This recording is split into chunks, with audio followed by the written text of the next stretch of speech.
स्वागत है आपका इस यूट्यूब चैनल पर। मैं एक बार फिर से हाजिर हूँ आपके लिए एक नई जानकारी लेकर के डायरेक्ट एंड इनडायरेक्ट का, जो एग्जाम के दृष्टिकोण से बहुत ही इंपॉर्टेंट है, बहुत ही महत्वपूर्ण है। देखिए, डायरेक्ट इनडायरेक्ट में आपको मैंने कुछ रूल बताया था, आज मैं एक नया रूल लेके हाजिर हूँ। क्या है रूल? और क्लास 10th और 12th दोनों के लिए इंपॉर्टेंट है। तो रूल क्या है? देखिए, यदि यदि एक ही संज्ञा दो अथवा दो से अधिक कथन को व्यक्त करे तो उसमें क्या कौन सा प्रयोग होगा? किस वर्ड का? फर्दर अथवा अगेन का प्रयोग होता है। फर्दर अथवा अगेन, यहां अगेन रहेगा, अगेन का प्रयोग करते हैं।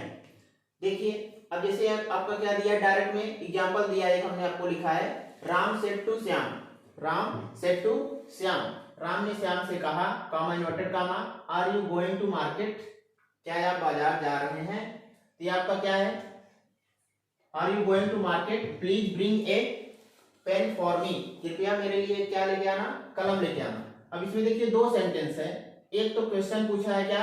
Are you going to market? क्या आप बाजार जा रहे हैं? फिर आगे क्वेश्चन क्या, आगे वर्ड क्या लिखा है? Please bring a pen for me. कृपया मेरे लिए एक पेन ला देना या लेते आना। तो इसमें दो सेंटेंस है। हमने क्या लिखा नियम में? यदि एक ही संज्ञा दो अथवा दो से अधिक कथन को व्यक्त करता है तो क्या प्रयोग होता है? फर्दर अथवा अगेन का प्रयोग होता है। आइए इसका इनडायरेक्ट बनाते हैं। क्या बनाते हैं? इनडायरेक्ट। इनडायरेक्ट बनाएंगे, क्या बनेगा? देखिए, इनडायरेक्ट अगर बनाएंगे तो क्या होगा? राम सेड, देखो भैया इसमें क्या पहला सेंटेंस इंट्रागेटिव है। क्या है? इंट्रागेटिव है, यानी क्वेश्चन वर्ड है। क्वेश्चन वर्ड अगर आता है सेंटेंस में तो सेड किस में बदलता है? आस्क्ड। तो Ram asked, Ram asked Shyam, Ram asked Shyam. अब कामा इन्वर्टेड कामा हटेगा तो क्या लगेगा? देखिए, अगर हमने आपको नियम बताया था इंट्रागेटिव सेंटेंस का, अगर हम प्रश्न का उत्तर हाँ या ना में देते हैं तो कामा इन्वर्टेड कामा हटा के क्या लगाते हैं? इफ या वेदर। इफ या वेदर, तो यहाँ कामा इन्वर्टेड कामा हटेगा क्योंकि हम इसका उत्तर हाँ या ना में दे सकते हैं। जैसे आप उसने पूछा क्या आप बाजार जा रहे हैं, फिर इसका उत्तर या तो हाँ हो सकता है या तो ना। तो यहाँ क्या लगेगा?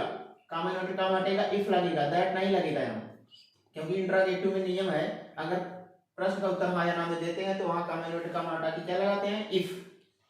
तो यहाँ क्या लगेगा? If Ram asked Shyam, if ना, इफ। अब बाकी आगे का जो सेंटेंस है वो अफर्मेटिव में बदल जाएगा। अब इसका सब्जेक्ट क्या है? रिपोर्टेड स्पीच का यू है। यू किसके हिसाब से बदलेगा? ऑब्जेक्ट के हिसाब से। ऑब्जेक्ट क्या है यहाँ? श्याम। तो श्याम थर्ड पर्सन है, थर्ड पर्सन के हिसाब से यहाँ क्या लगेगा? ही। If he. अब टेंस कौन सा है? टेंस आपका है present continuous. Present continuous tense है तो क्या किसमें बदलेगा? Past continuous. तो यहाँ क्या हो जाएगा? Was. If he was going, if he was going to market. अब आगे सेंटेंस क्या है? Please bring a pen for me. Please bring a pen for मी मतलब अब यहाँ फर्दर, प्लीज हटा के क्या लगाएंगे? फर्दर। फर्दर। अब देखिए फर्दर ही क्यों लगा? क्योंकि थर्ड पर्सन है दोनों।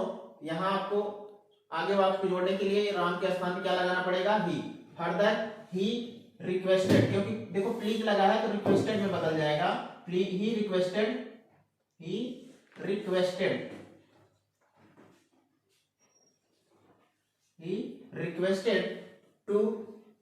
he requested to bring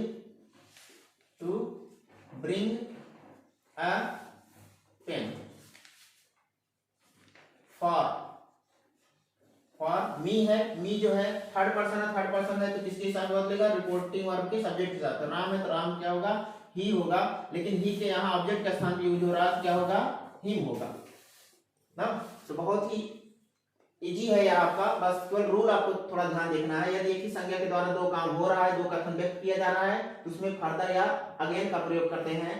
देखिए, ये आपका सेंटेंस दिया था, Ram said to Shyam, are you going to market? Please bring a pen, pen for me. ये आपका डायरेक्ट है। इनडायरेक्ट क्या होगा?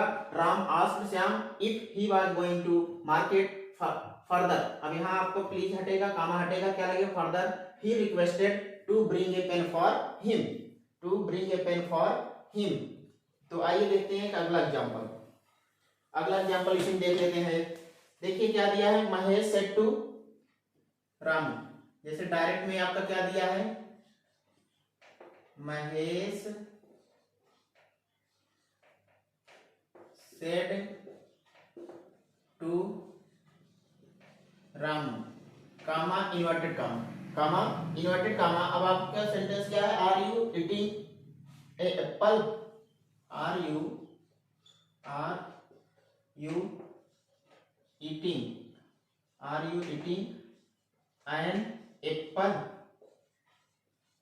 Are you eating an apple. और आगे है please give me an apple. Last में यहाँ थोड़ा क्वेश्चन मार्क लगा देना क्योंकि इंट्रोगेटिव वर्ड है। तो प्लीज, आगे सेंटेंस और जोड़ रहे हैं, please give me an apple. ये आपका क्या है, डायरेक्ट है। अब इसका अगर हम इनडायरेक्ट बनाएंगे क्या बनेगा, एकदम इसी रूल पे है जो मैंने अभी पहला आपको बताया एग्जांपल, उसी पे है। इसका क्या होगा, महेश, अगर इनडायरेक्ट बनाएंगे क्या होगा, महेश सेड, सेड किस में बदल जाएगा, आस्क्ड में। क्यों, क्योंकि यहां भी इंट्रोगेटिव वर्ड है, इंट्रोगेटिव सेंटेंस है रिपोर्टेड स्पीच में, तो सेड किस में बदलेगा, आस्क्ड में। तो Mahesh asked Ramu, Mahesh asked Ramu, comma inverted comma हटेगा, इफ या वेदर, दो चीज लगा सकते हैं, हमने आपको पिछले वाले वीडियो में बता चुके हैं। तो इफ कामा हटा के इफ लगाएंगे, इफ। अब बाकी ये इंट्रोगेटिव वर्ड है, इसको किस में बदलेंगे, अफर्मेटिव बदलेंगे। तो यू सेकंड पर्सन है तो रामू के हिसाब से बदलेगा, रामू थर्ड पर्सन है, थर्ड पर्सन के लिए ही लगेगा। इफ ही वाज, वाज क्यों लगा, क्योंकि ये प्रेजेंट कंटीन्यूअस है, बदलेगा किसमें, पास्ट कंटीन्यूअस। तो if he was eating an apple, an apple. अब प्लीज हटेगा तो फिर क्या लगेगा, फर्दर, एन एप्पल, प्लीज हटा के क्या लगाना है, कामा यहाँ रहेगा, कामा हटाओ, प्लीज हटा के क्या लगेगा, फर्दर, फर्दर। अब देखिए फिर महेश के लिए क्या यूज होगा, फर्दर ही रिक्वेस्टेड, प्लीज हटा के क्या लगेगा, रिक्वेस्टेड लगेगा, रिक्वेस्टेड, प्लीज हटा के क्या लगेगा, requested. Further he requested to, आगे क्या, गिव, गिव मी, मी जो है फर्स्ट पर्सन है तो किसके हिसाब से बदलेगा, महेश के हिसाब से। महेश क्या है, थर्ड पर्सन है, तो महेश थर्ड पर्सन के लिए ही यूज होता है, लेकिन ही का ऑब्जेक्टिव केस क्या होता है, हिम होता है। तो रिक्वेस्टेड टू गिव हिम हो जाएगा, मी किस में बदल जाएगा, him an apple, an apple. ये आपका होगा क्या, इनडायरेक्ट, जो बहुत ही इजी है, बहुत ही सरल है। आप बस आपको थोड़ा सा रूल ध्यान देना है, बाकी आप आराम से कर लेंगे। तो आइए देखते हैं दूसरा रूल। आइए देखते हैं आगे, थोड़ा एक और इंपॉर्टेंट रूल है, क्या है, यदि किसी प्रश्न का उत्तर देना हो तो रिप्लाइड इन अफर्मेटिव अथवा रिप्लाइड दैट लगा करके ऑब्जेक्ट के अनुसार प्रोनाउन लगाएंगे और उसके बाद रिपोर्टेड स्पीच के अनुसार सहायक क्रिया। और यदि यह नकारात्मक में हो, अगर आपका रिपोर्टेड स्पीच किस में हो, नकारात्मक में हो या निगेटिव में हो, तो उसका किस तरह से बनाएंगे, रिप्लाइड इन निगेटिव लगाएंगे अथवा उपरोक्त अवस्था में प्रयोग करके नॉट का प्रयोग कर देते हैं। तो देखिए इसको हम एग्जांपल के माध्यम से समझते हैं। इसमें आपको यस या नो में अगर क्वेश्चन पूछ रहे हैं तो वहां अगर यस में पूछ रहे हैं तो रिप्लाई इन अफर्मेटिव लगाएंगे, और अगर निगेटिव है, नॉट है, तो रिप्लाई इन निगेटिव लगा के या तो और दूसरे हिसाब से अवस्था में प्रयोग करते हैं। देखिए क्या होता है, children said to teacher, children said to teacher, बच्चों ने गुरुजी से कहा, विल यू कम टुमारो, क्या आप कल आएंगे। तो टीचर सेड, टीचर ने कहा यस, हाँ। तो अब यहाँ अफर्मेटिव में जवाब दे रहे हैं, कैसे होगा देखिए, चिल्ड्रेन, चिल्ड्रेन सेड, सेड हटेगा, क्या लगेगा, आस्क, आस्क्ड क्यों लगा, क्योंकि हमारा रिपोर्टेड स्पीच जो है वो किसमें है, इंट्रोगेटिव में, और इसका उत्तर हाँ या ना में दे रहा है। अगर हाँ या ना में दिया जा सके तो सेड किस में बदल जाता है, आस्क्ड में। तो children asked teacher, children asked teacher, comma inverted comma हटा के क्या लगेगा, यहाँ इफ लगेगा, जब भी आपको प्रश्न उत्तर हाँ या ना में दिया जाए तो कामा इन्वर्टेड कामा हटा के क्या लगेगा, इफ लगेगा। इफ या वेदर, दो ऑप्शन है, इफ भी लगा सकते हैं वेदर, तो यहाँ इफ लगाइए या वेदर भी दोनों लगा सकते हैं, इफ। अब बाकी आगे का सेंटेंस जो है इसको अफर्मेटिव में बनाएंगे। अभी तो इंट्रोगेटिव में है, अफर्मेटिव बनाएंगे। तो अफर्मेटिव बनाने के लिए सब्जेक्ट सबसे पहले सब्जेक्ट क्या है, रिपोर्टेड स्पीच का यू है। यू किसके हिसाब से बदलेगा, ऑब्जेक्ट के हिसाब से। सेकंड पर्सन किसके हिसाब से बदलता है, ऑब्जेक्ट। ऑब्जेक्ट क्या है यहाँ, टीचर। टीचर क्या है, थर्ड पर्सन है। तो इफ टीचर के लिए क्या होगा, यहाँ ही होगा, इफ ही। अब देखिए विल है, विल किस में बदलेगा, वुड में बदल जाएगा। If he would, if he would come. अब टुमारो है, टुमारो किस में बदल जाएगा, नेक्स्ट डे में। किस में बदल जाएगा, नेक्स्ट डे में। जैसा कि मैंने आपको बताया कई चीज, कई वर्ड जो होते हैं इनडायरेक्ट से डायरेक्ट से इनडायरेक्ट बदलते समय बदल जाते हैं। तो टुमारो किस में बदलेगा, नेक्स्ट डे में।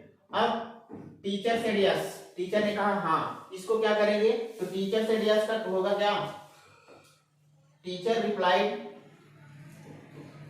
Teacher replied, teacher replied, replied in affirmative, affirmative, MATIV, affirmative ना। तो बहुत ही इजी है, देखिए कैसे होगा। Children said to teacher will you come tomorrow. Children ने बच्चों ने टीचर से पूछा क्या आप कल आएंगे, तो टीचर सेड एस, टीचर ने कहा हाँ। तो इसका क्या होगा, children asked teacher if he would come next day, क्या वो अगले दिन आएंगे, तो टीचर रिप्लाइड इन अफर्मेटिव, यानी टीचर ने क्या किया, अफर्मेटिव में जवाब दिया, यानी हाँ में जवाब दिया। तो बहुत ही इजी है। आइए एक निगेटिव वाला समझते हैं। कौन सा, निगेटिव। निगेटिव में जैसे आपका दिया है क्या,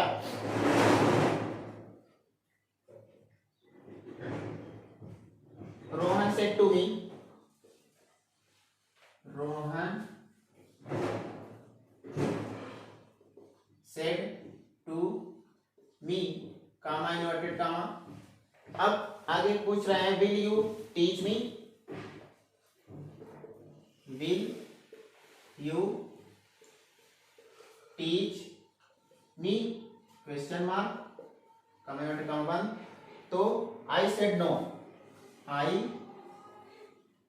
said no, I said no. अब इसका क्या होगा, देखिए अब यहाँ निगेटिव में जवाब दिया जा रहा है, तो निगेटिव में दिया जा रहा है, इसका क्या होगा, indirect. Rohan asked me, Rohan asked me, comma inverted comma हटाएंगे, क्या लगेगा, इफ। अब विल यू टीच मी, अब ये इंट्रोगेटिव है तो इसको अफर्मेटिव में बना लीजिए। अफर्मेटिव बनेगा क्या होगा, यू मी के हिसाब से बदलेगा। तो यू जो है सेकंड पर्सन है, तो ऑब्जेक्ट के हिसाब से, ऑब्जेक्ट क्या, मी का यहाँ क्या यूज होगा, आई, क्योंकि मी का सब्जेक्टिव केस आई होता है। इफ आई विल है, तो विल का क्या होगा, आई के साथ क्या लगेगा, शैल लगेगा ना। इफ आई शैल टीच,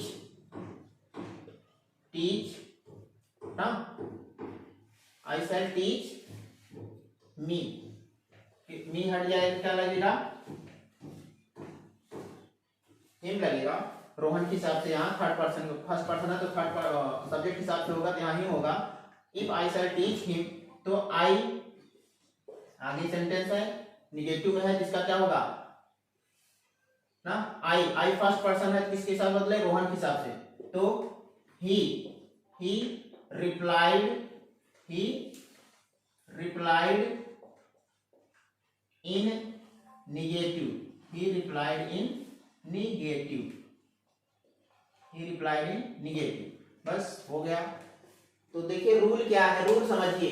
यदि किसी प्रश्न का उत्तर देना हो तो रिप्लाइड इन अफर्मेटिव, अगर हाँ में देना है तो रिप्लाइड इन अफर्मेटिव, और रिप्लाइड दैट ऑब्जेक्ट के अनुसार प्रोनाउन और प्रोपोर्टेड स्पीच के अनुसार सहायक क्रिया। और यदि यह नकारात्मक में हो तो रिप्लाइड इन निगेटिव, इसमें देंगे रिप्लाइड इन निगेटिव, अथवा उपरोक्त अवस्था में प्रयोग करके नॉट का प्रयोग करते हैं। यदि किसी प्रश्न का उत्तर हाँ में देना हो, यहाँ हाँ रहेगा, हाँ में देना हो, यदि किसी प्रश्न का उत्तर, एक मिनट यहाँ रहेगा, हाँ में देना हो तो अफर्मेटिव लगाएंगे, अगर निगेटिव रहेगा क्या रहेगा, रिप्लाई डी निगेटिव लगेगा। तो आइए अगला रूल समझते हैं। आइए देखते हैं अगला रूल। लेट का प्रयोग कहाँ होता है? अगर डायरेक्ट में आपका लेट लगा हुआ तो उसका इनडायरेक्ट कैसे बनाते हैं? यदि रिपोर्टेड स्पीच में लेट का प्रयोग हो तो उसमें टू लेट या संज्ञा का सर्वनाम और शुड बी या माइट बी अलाउड टू का प्रयोग करते हैं। आइए इसको सेंटेंस में समझते हैं कैसे होगा। देखिए डायरेक्ट में दिया क्या, Sachin said to me let me play once मोर।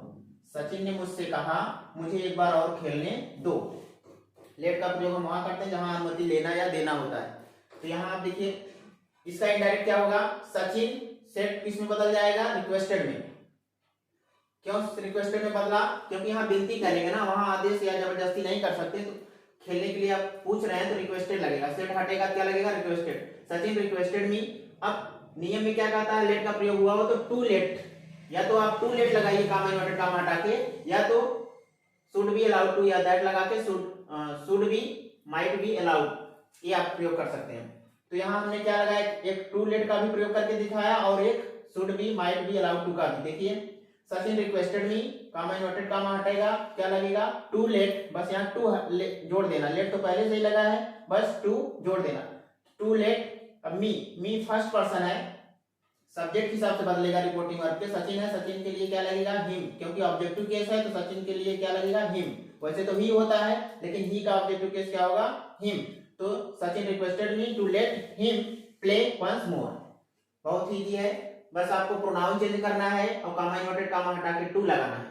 अगर शुड बी या माइट बी अलाउड का प्रयोग करना चाहते हैं देखिए उसके लिए भी है।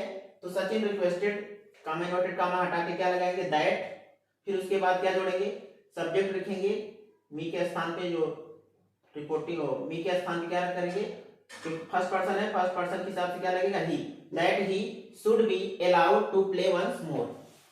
बस बहुत आसान है, बस कामा इन्वर्टेड कामा हटा के आपको टू लेट लगाना है या तो should be might be allowed to. तो Sachin requested that he should be allowed to play once more. तो उम्मीद करते हैं कि आपको समझ में आया होगा। यदि आपको कोई दिक्कत होती है, नहीं समझ में आता है तो आप कमेंट बॉक्स में बता सकते हैं। तो इसी के साथ आज के लिए इतना ही, धन्यवाद।